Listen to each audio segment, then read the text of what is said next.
Bismillahirrahmanirrahim. Assalamualaikum warahmatullahi wabarakatuh.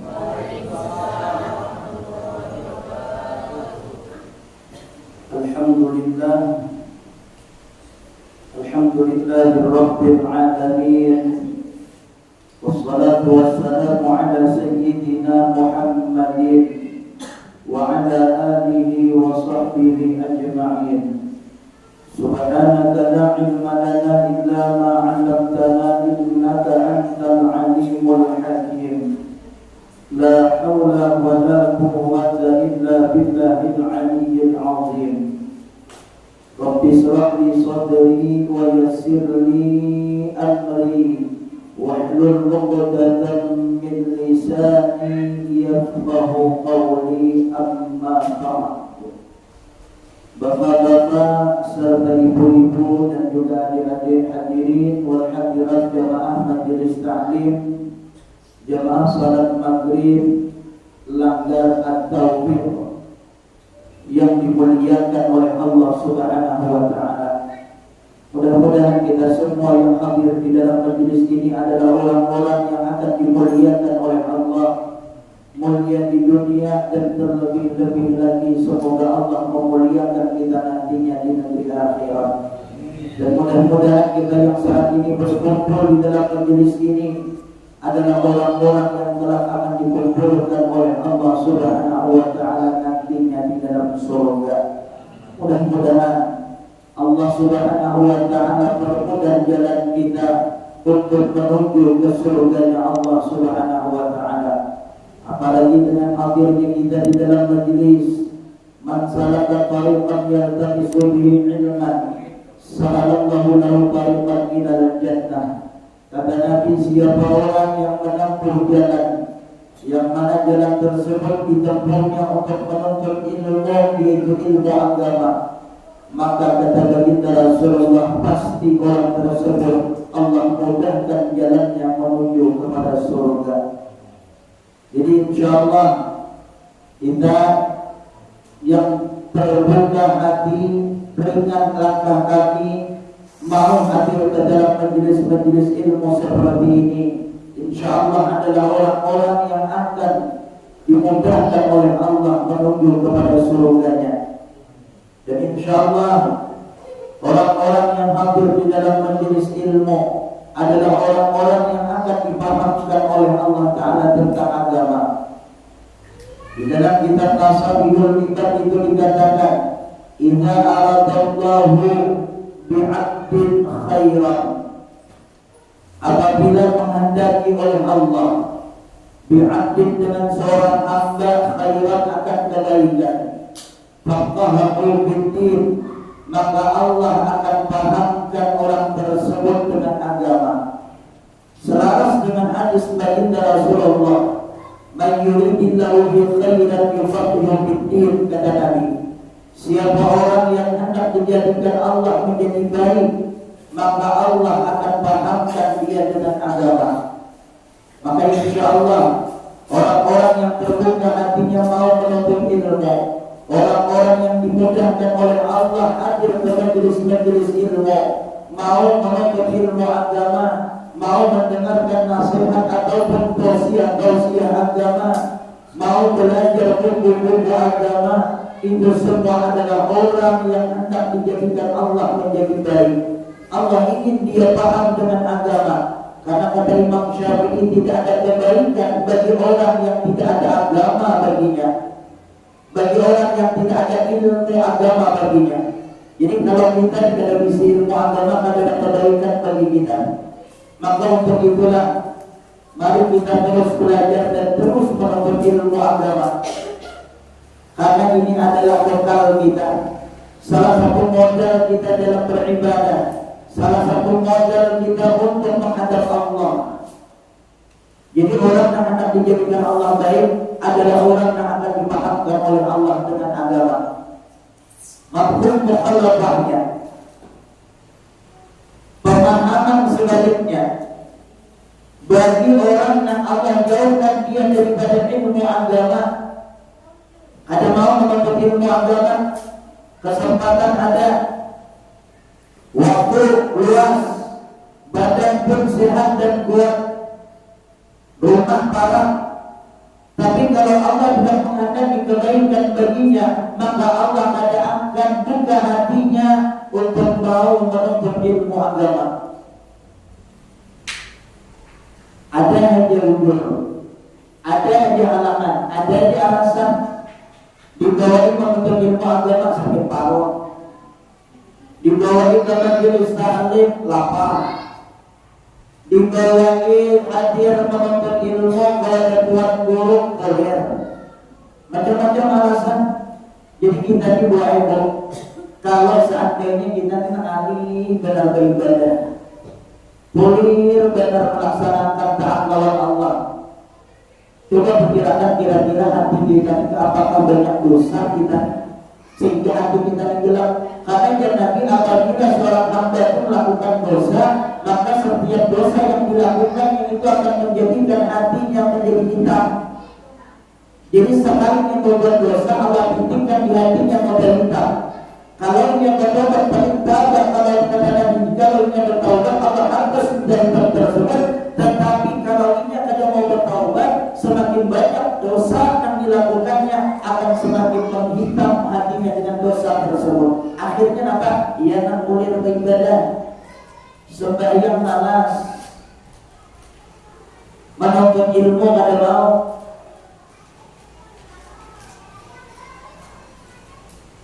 Jadi amunnya kita dipinang alih benar beribadah, khawatirnya na'udzubillah jangan-jangan kita ini termasuk orang yang kada disenangi oleh Allah. Makanya alih benar beribadah, sulit benar untuk melakukan taat kepada Allah. Tapi kalau sudah untuk melakukan yang maksiat, sesuatu yang ada manfaat, luar biasa semangatnya, luar biasa kiranya. Apalagi kalau bulannya 17 Agustus, payahnya naik pinang tuh bajunya berulang. Perlombaan tuh semua perlombaan diumpatinya. Belang karung, makan kerupuk, apalagi makan durian, makinnya senang benar. Panjat pinang, padahal panjat pinang tuh haram, sepakat ulama haram panjat pinang. Kenapa? Karena harusnya dipinang dulu, hanya dipanjat. Pinang dulu, nikahi, baru dipanjat. Ini nggak ada, zaman sekarang ini banyak baik panjat pinang, tiba dipanjatnya, naikinya anak orang, hamil anak orang, hanya dipinangnya, hanya dinikahinya. Itu maksudnya panjat pinang haram orang, panjat pinang itu haram. Tapi kalau dia berniat kan naik pinang haram, dia jadinya yang haram. Misalnya peminatnya berbelum mantap seorang anda naik pinang, ya Allah lelakian ini di bawah timbok lelakian ini ya Allah seharian aku aja berambut. Nah jadi kalau sudah mas acara-acara yang ada manfaat, bahkan acara-acara yang penuh dengan dosa maksiat, semangatnya luar biasa. Kita di 17 Agustus kita sampai sekarang masih ada. Malam tadi itu di tempat kami itu masih berorganisan pedang-pedang itu sampai tengah malam. Harusnya kita ini yang bersyukur diberi kemerdekaan, ingat dengan para pahlawan, mengenang jasa perjuangan mereka yang bukan hanya berkorban harta, bahkan bukan hanya darah, tetapi nyawa mereka korbankan untuk kemerdekaan. Kita yang diberikan kemerdekaan, tapi malah asik dengan maksiat. Tubuh kita kedangdutan, bergoyang, maka yang berdukit-berdukit bergoyang ini biasanya perempuan, maka bunyi dengan benar orang-orang. Iya kalau angkong yang masih muda, ya maka lihat ini yang sudah tua, kita kegiatan melihat geli melihat dirinya. Coba lihat tadi yang joget-joget yang paling banyak perempuan, tapi yang buat dia tak bola bisa. Lomba-lomba berjoget perempuan yang banyak. Pantaskah kita berjoget-joget di atas bumi, sedangkan di dalam bumi ada jasa para pahlawan yang sudah berjuang untuk kemerdekaan ini. Itu bukan syukur dengan kemerdekaan, tapi kufur terhadap nikmat Allah. Harusnya kita yang bersyukur, ingat jasa mereka, doakan mereka. kirim doa untuk mereka. Itu orang yang bersyukur dengan kemerdekaan, bentuk terima kasih kepada para pejuang. Bukan malah berbikin joget, bukan malah dangdutan, tidak sedikit yang mabuk-mabukan. Ada salah kita untuk memperingati hari kemerdekaan, silakan. Tapi dengan cara yang bagus, dengan cara yang baik, tidak melanggar syariat. Nah, jadi jemaah yang dimuliakan oleh Allah, jadi kalau kita mengalihkan ibadah, jadi introspeksi diri kita. Siapa tahu aku ini adalah orang yang dijauhkan Allah daripada rahmat. Kenapa aku ini jadi kuliah benar sembahyang? Kenapa aku ini jadi kuliah benar beribadah? Kenapa aku ini jadi kada mau hadir ke majelis ilmu? Jangan-jangan aku adalah orang yang kada disenangi oleh Allah. Na'udzubillah. Jadi introspeksi diri kita, muhasabah diri kita. Mudah-mudahan kita bisa menjadi insan yang lebih baik lagi, manusia yang bisa terus melakukan kebaikan. Namun ingat, jangan sampai merasa diri sudah menjadi baik, apalagi menganggap diri lebih baik daripada orang lain. Teruslah melakukan kebaikan, namun jangan sampai menganggap diri sudah baik. Apalagi sampai beranggapan aku lebih baik daripada orang, itu lebih dahsyat lagi penyakit hati kita. Kita menganggap diri kita ini sudah baik, mungkin usul karanya ujul. Ada baik, itu salah satu penyakit hati. Apalagi kalau sampai kita menganggap diri kita sudah lebih baik daripada orang.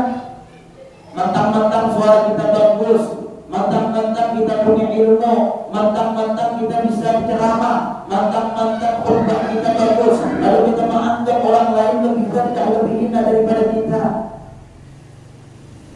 Mentang-mentang kita pintar membaca kitab, menghina orang-orang yang tidak bisa membaca kitab. Menguasai ilmu alat bagus, tapi jangan sampai dengan kita bisa membaca ilmu mempelajari ilmu alat membuat kita ini lebih baik daripada orang. Jadi teruslah kita melakukan kebaikan, namun jangan sampai kita menganggap diri sudah baik. Fala tuzaku anfusakum. Dan apalagi jangan sampai kita menganggap diri lebih baik daripada orang lain. Jadi mudah-mudahan kita tidak selalu bisa berbuat kebaikan, dan harapan kita dengan segala kebaikan yang kita lakukan itu bisa membawa kita mati dalam keadaan yang baik pula. Mudah-mudahan kita semua Allah matikan dalam keadaan husnul khatimah. Amin ya rabbal alamin. Jamaah yang dimuliakan oleh Allah Subhanahu wa taala, salawat dan salam mari kita aturkan kepada junjungan Nabi kita, Nabi besar Muhammad sallallahu alaihi wasallam, yang mudah-mudahan kita semua yang hadir di dalam majelis ini adalah orang-orang yang kelak akan dikumpulkan oleh Allah di dalam surga, berkumpul dengan Sayyiduna Muhammad sallallahu alaihi wasallam. Amin ya rabbal alamin. Jemaah yang dimuliakan oleh Allah Subhanahu wa taala, di dalam kitab Tanbihul Ghafilin, Syekh Abdul Latif As-Samarqandi pernah mengatakan, kata beliau, qala al-Faqih rahimahullah, man arada an yanjuwa min 'adzabil qabr, siapa orang, kata beliau, yang hendak selamat daripada kuburnya. Kalau orang tuh hendak selamat daripada kubur, karena kita bisa berdatang pada masuk kubur, dan kubur ini dia Nabi tempat awal daripada tempat akhirat. Kalau dikubur di Nabi nyaman, mudah, senang, maka selanjutnya akan lebih mudah dan akan lebih menyenangkan lagi. Tapi kalau dikubur kita sakit, sulit, maka pertanda setelah kubur ini, setelah fase kubur ini akan jauh lebih sulit dan lebih menyakitkan lagi. Makanya kita orang hidup ini banyak memikirkan kubur. Dalam riwayat lain Nabi mengatakan, sebuah riwayat Nabi mengatakan, saya bisabamun ala ummati yuhibbuna dunya wa yansawna al-ghurba. Selagi akan datang satu masa nanti, kata Nabi, umatku itu mereka cinta kepada yang lima tapi lupa dengan yang lima. Satu, yuhibbuna dunya wa yansawna al-ghurba. Mereka cinta terhadap dunia tetapi mereka lupa terhadap akhirat. Wa yansawna apa di dalam kitab Nasihul Ibadah, mereka cinta wa yuhibbuna Aisyah, mereka cinta kehidupan, tetapi mereka melupakan kematian. Ini diantara salah satunya Nabi umat itu ini sangat cinta lawan hidup, tapi kada ingat lawan mati, kada ingat lawan kubur. Padahal orang yang cerdas kata Nabi adalah orang yang hidup dan dia banyak mengingat kematian dan dia mempersiapkan bekal untuk menghadapi kematian. Itu orang yang pintar kata Nabi. Bukan orang yang pintar adalah yang jabatannya tinggi. Orang yang pintar bukan orang yang mempunyai kekuasaan yang luas. Orang yang pintar bukanlah orang yang mempunyai titel yang panjang, tetapi orang yang cerdas, orang yang pintar kata kita adalah orang yang hidup di dunia, tapi dia banyak memikirkan kematian dan dia mempersiapkan bekal untuk menghadapi kematian tersebut. Berarti orang yang bodoh adalah orang yang hidup di dunia yang hanya dipikirkan dunia aja, nah dipikirkan duit aja, nah dipikirkan gawian aja, nah dipikirkan usaha aja, nah dipikirkan hidup nyaman aja. Tapi kita memikirkan supaya mati nyaman. Kita ini sering memikirkan hidup bagaimana hidup yang enak, tapi kita pernah tak memikirkan bagaimana supaya mati kita nantinya enak, supaya kubur kita menjadi taman surga. Raudhah min riyadil jannah kata Nabi, kubur kita menjadi taman daripada taman surga. Jangan sampai malah sebaliknya kubur kita menjadi hufratan min hufarin niran, lembah daripada lembah api neraka. Makanya sudah dikubur di nyaman, pertanda yang lebih nyaman lagi selanjutnya. Kalau sudah nyaman itu baik, senang kita dalam alam kubur, alam barzah, kada perasaan kiamat. Tapi juga namanya sudah dalam kubur sakit, dikuburi malaikat, dikumpul malaikat, sumekbun malaikat siang malam, ada beristirahat malaikat. Malaikat kada beruyuhnya dua. Malaikat kada perlu minum STMJ, susu telur madu jahe. Ada perlunya minum obat kuat supaya kuat memukul kita. Ada apa yang diperintahkan Allah itu aja yang digalinya. Ya Allah sujud, ya Allah bertasbihnya bertasbih. Allah perintah istighfar, istighfar. Kalau Allah perintahkan untuk memukuli kita di alam kubur, sampai hari kiamat siang malam berlarian bermalaman, harus memukuli aja duriannya. Maka di dalam kitab Nurul Zulam itu diceritakan perkumpulan malaikat itu seandainya seluruh makhluk yang ada di dunia ini, jin dan manusia dikumpulkan, orang iso ada Allah mengangkat perkumpulan malaikat itu saking beratnya. Nah itu nanti tampung akan kita kena dikubur.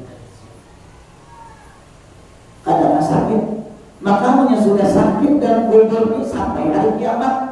Itu hanya pemanasan Tuhan. Pemanasan adanya, belum lagi siksa sebenarnya kita hari kiamat dalam neraka.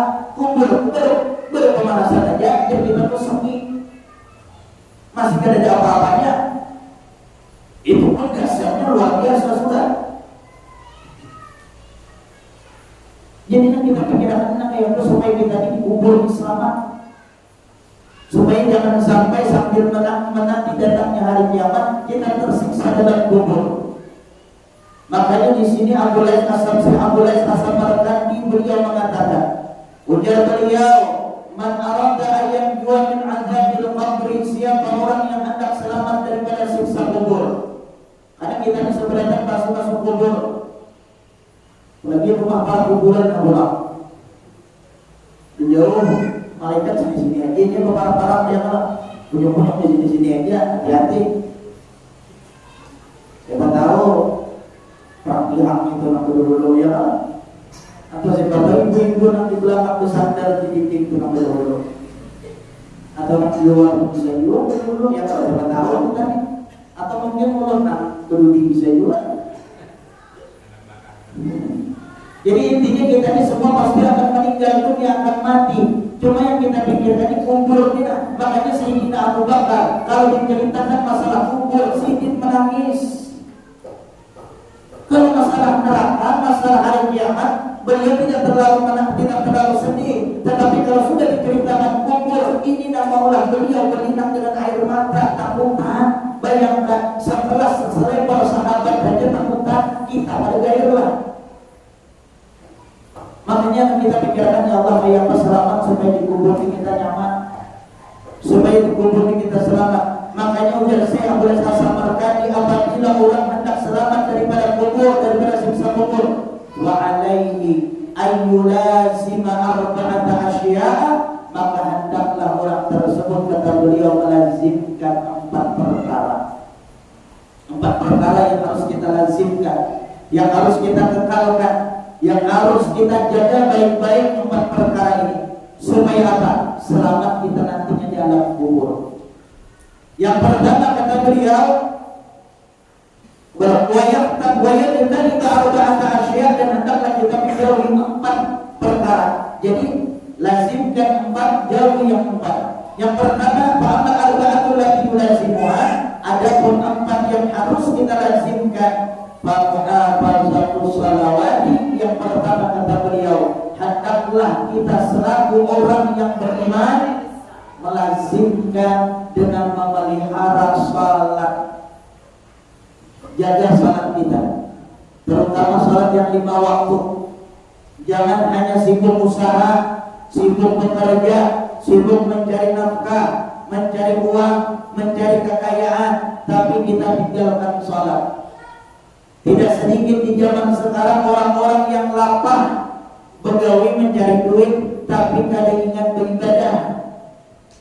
Ijen ulun kalau sugih masih mending kerja keras siang malam, banting tulang, peras keringat, awak berbau hapak, penuh dengan keringat. Salat kadang, zuhur parai, asar libur, maghrib kecapean, isya sudah ketiduran, subuh kesiangan karena sibuk dalam kerjaan. Iya kalau hasilnya memuaskan, iya kalau hasilnya banyak, iya kalau membuat kita kaya. Ini hasilnya cuma 50.000 sehari, hasilnya cuma 100.000 sehari. Seandainya hasil seharinya 5 miliar pun, tapi kita tinggalkan salat, maka kita masih termasuk orang yang rugi. Apalagi yang cuma 100 saja sehari, hakun kan sembahyang. Fa'ulaika humul khasirun, kata Allah. Mereka orang-orang yang rugi. Ya kan? Kita menyangkul, misalnya minta Pak menyangkul, sehari berapa upah menyangkul? Berapa Pak? Kalau ambil upah menyangkul berapa sehari? 100.000 lebih berapa? 50. Berapa? 150. 150. Raja upah menyangkul lagi. 150 menyangkul sehari misalnya Pak. 150 berarti 80-an sehari. Sehari kita menyangkul dapat uang 150. Tetapi salat zuhur ada, salat asar ada, maghrib apalagi, isya sudahnya, subuh apalagi, dapat duit 150 sehari. Sugihnya ada, sembahyang pulang ada, takwa badar. Jangan yang menyangkul sehari dapat 5 miliar. Masih ada ongkos-ongkosnya, sugihnya nyaman biar udah sugih juga nyamannya nih. Kawan tukar mobil, kawan berbini 5, kawan tukar rumah banyak, ya kan? Kawan tukar janda-janda yang muda-muda, menyantuni yang tua-tua, apalagi punya kawan dinikahi yang janda-janda muda tadi. Kalau membantu-bantu anak yatim masih penting. Ini gaji 150 menyangkul 8 bulan. Tapi kalau menyangkul itu capek Pak. Ada sampai pengambil gaji menyangkul berhujan panas. Tapi kita harus sembahyang, awak keringat, badan bau, penuh dengan keringat, gajinya ada sesuai. Tapi kita harus sembahyang, rugi kita. Jadi kita memang sudah gaji kada banyak, hasil kada sesuai, kada memuaskan. Sembahyang barang jangan sampai kada dikerjakan. Supaya apa? Walaupun kita lapar di dunia, capek di dunia, ada harapan kita di akhirat nyaman. Ini sudah di dunia kita capek, lapar, begawi, berusaha, suginya kada, utangnya bakal banyak. Sembahyang ada, akhirnya pas nanti mati, siap-siap malaikat menghadap sudah dalam kubur. Kenapa? Karena kita tidak memelihara salat dengan baik. Orang yang gajinya miliaran aja kada sembahyang rugi, apalagi kita yang gaji sedikit. Makanya dalam Al-Quran Allah mengatakan, ya ayyuhalladzina amanu la tulhikum amwalukum wa la auladukum an dzikrillah. Wa may yaf'al dzalika fa ulaika humul khasirun. Hai orang-orang yang beriman, kata Allah, jangan melalaikan harta kalian, jangan melalaikan anak kalian. Wa may yaf'al dzalika, siapa yang melakukan hal yang demikian, kata Allah, gara-gara harta, gara-gara anak, gara-gara pekerjaan, pangkat, jabatan, dagangan, usaha, dia merupakan Allah.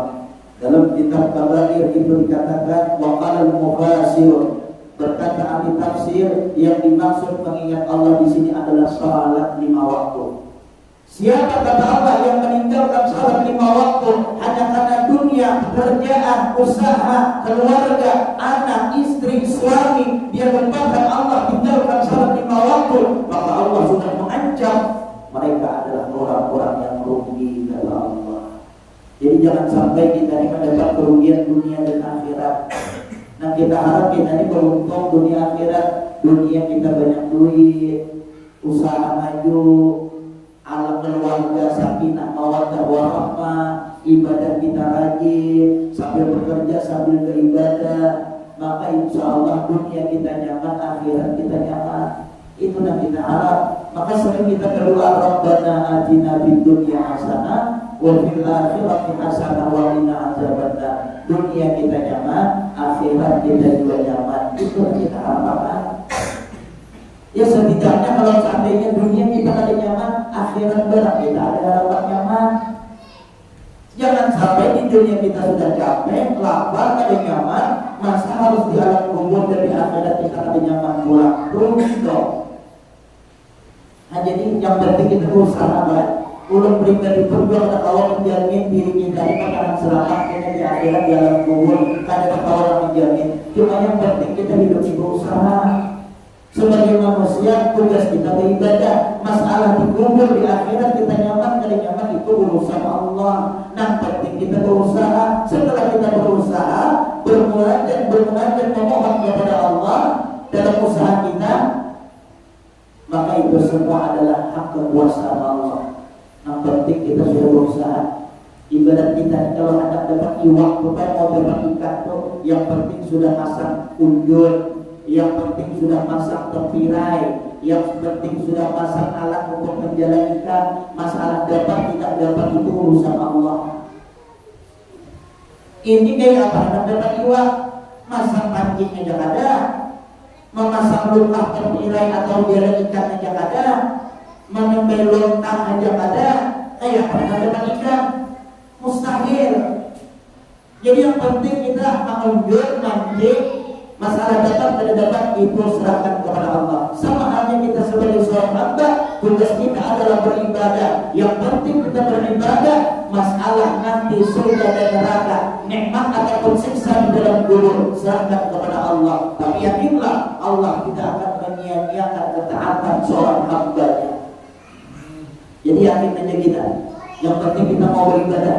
Lakukan segala kebaikan, insya Allah mati kita pun juga nanti dalam keadaan yang baik.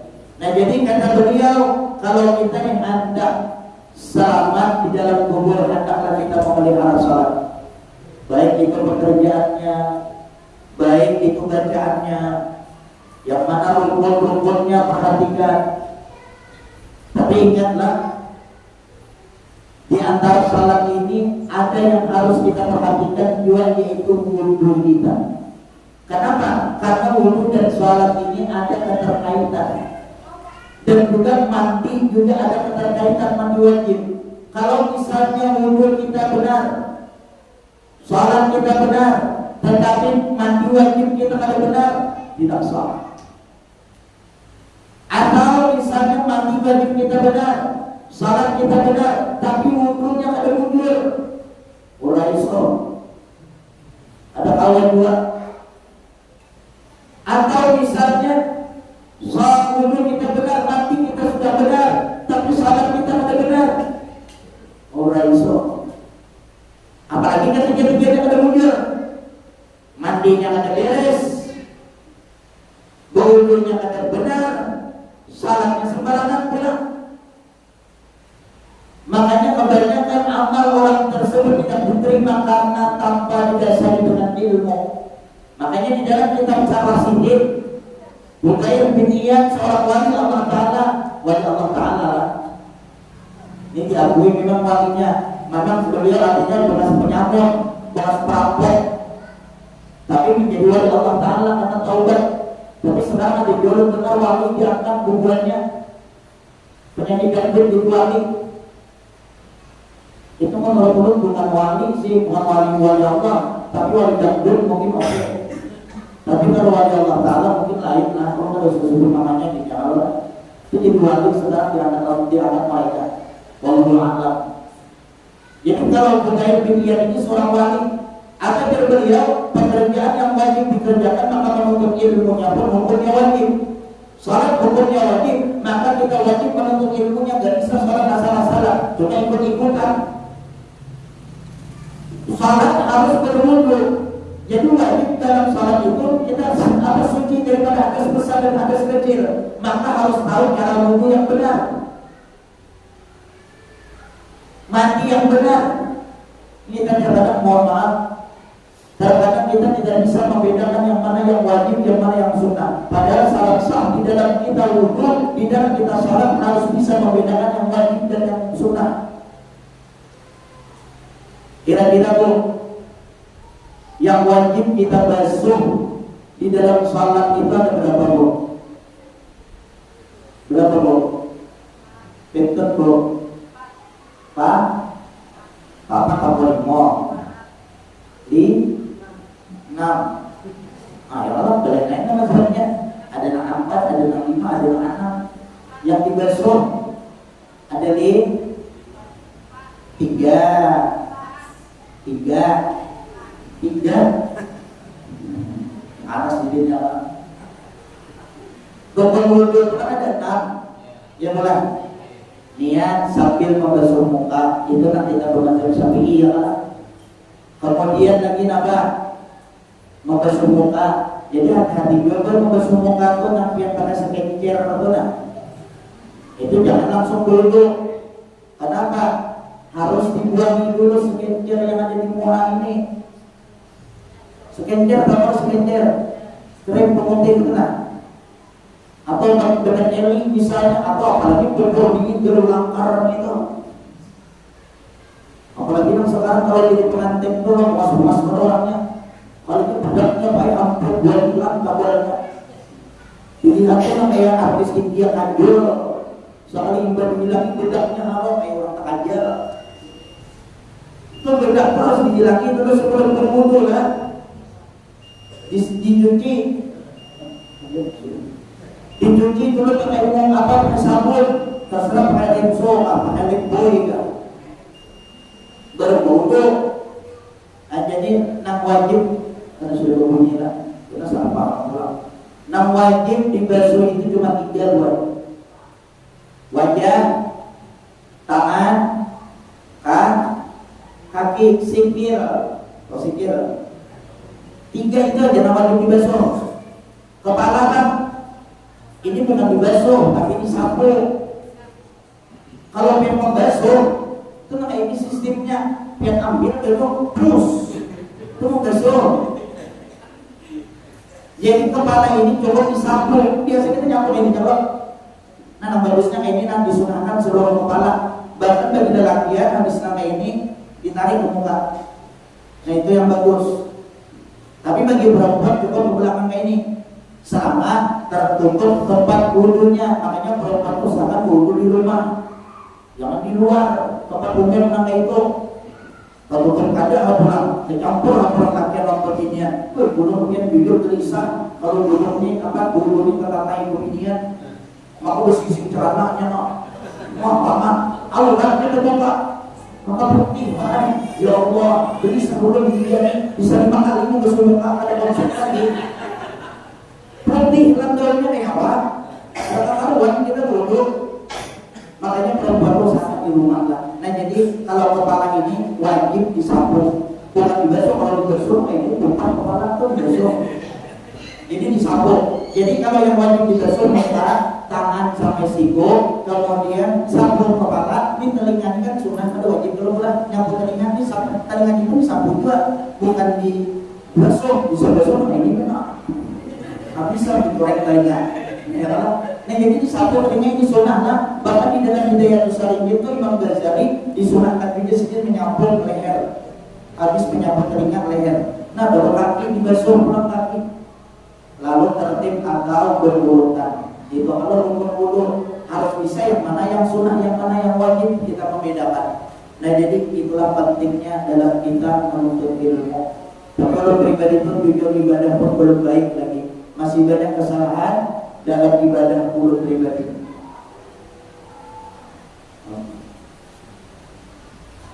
Nah jadi mungkin hanya itu yang dapat belum sampaikan. Jadi di antara salah satu yang bisa menyelamatkan orang daripada siksa kubur kata Syekh Abdul Aziz As-Samarkandi adalah memelihara salat. Mari kita pelihara salat kita karena ini adalah amal ibadah yang paling utama yang akan dihisab oleh Allah Ta'ala. Dan ini adalah kunci daripada seluruh amal ibadah kita. Seandainya salat tidak kita jaga dengan baik, tidak kita kerjakan apalagi, maka amal ibadah yang lain pun tidak akan dipandang oleh Allah Ta'ala, tidak akan dibalas oleh Allah Ta'ala. Mudah-mudahan kita semua, tapi jangan cuma tangan-tangan ada sebanyak, ada lagi melakukan ibadah yang lain, jangan dua. Artinya mudah-mudahan dengan segala kebaikan yang kita lakukan, Allah bukakan hati kita mau sholat. Intinya rugi kita namanya berbuat kebaikan yang lain tapi meninggalkan sholat yang begitu mudah untuk dilakukan.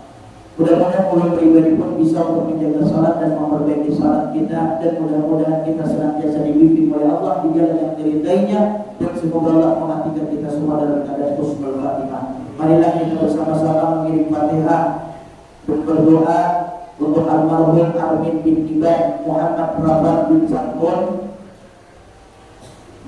Matrawi bin Tasmo, Salidi binti Guladin, Tirasmah binti Purni, Marnisa binti Demo, Nira binti Segimin, Haji Asun bin Marduki. Mudah-mudahan almarhumah yang telah kita sebutkan namanya tadi mendapat ampunan, ridha, rahmat daripada Allah Subhanahu wa Ta'ala, senantiasa mendapatkan kebahagiaan dan rahmat daripada Allah di alam barjahnya. Semoga Allah jadikan kubur mereka raudhah min riyadil jannah, taman daripada taman surga. Al-Fatihah.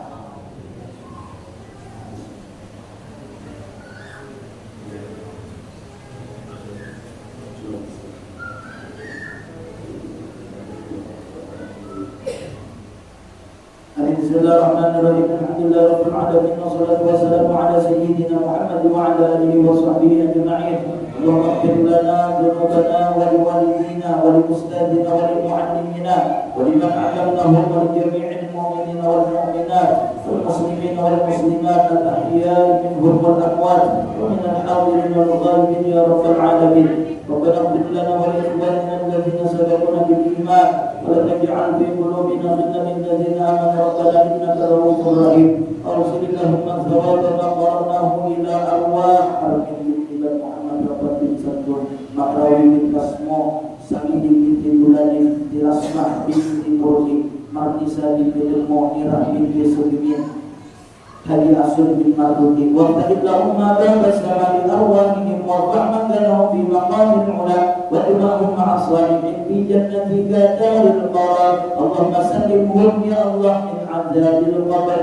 Allahumma sallimhum ya Rahman min azabil qabr. Allahumma sallimhum ya Rahim min azabil qabr wa anqulhum ila daril qarar. Allahumma ighfir lahum warhamhum wa'afihim wa'fu anhum. Allahumma anzil rahmah wal ni'mah wal maghfirah wa syafa'ah ala arwahihim. Allahumma ij'al quburahum rawdah min رياض الجنة ولا تجعل قبورهم حفرة من حفر النيران ربنا آتنا في الدنيا حسنة وفي الآخرة حسنة وقنا عذاب النار صلى الله على سيدنا محمد وعلى آل سيدنا محمد والحمد لله رب العالمين.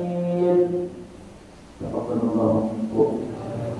Kalau minta ampun, minta maaf, minta ridha kalau ada kesalahan dalam penyampaian mulut tadi. Subhanarabbika rabbil izzati amma yasifun wa salamun alal mursalin walhamdulillahi rabbil alamin. Wassalamualaikum warahmatullahi wabarakatuh.